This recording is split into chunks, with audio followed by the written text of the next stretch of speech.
Hey, I'm Nick, and today may sound more brutal than normal, but what I want to get into today is how reading a lot isn't something to flex or brag about. Now, I say this as I've been getting more and more into reading, and I've seen more and more videos talking about people who read one book a week or 100 books in a year and talk about how they did it. But what I want to stamp out today is that just because you read a lot doesn't mean you learn a lot.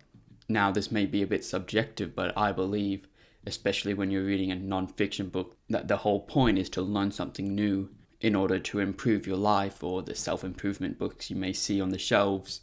Going through almost 100 of those in a year doesn't tell me or anyone else anything about whether or not you actually learned anything. In the same way how somebody wearing something expensive or using or driving something that's expensive doesn't actually tell you if they're successful or not. It only means that they have that much less money in their bank account, or they're even more in debt, which is something I read in one of the many books I've been reading recently. But anyways, what I'm getting at is that the point of reading a lot of books isn't to be able to say you've read a lot of books, it's to learn a lot of things. Speeding through a book or more a week makes it very unlikely that you're taking much out of it and you're actually using the practices they talk about or understand the practices. You could say you're reading the words more than you're actually learning something.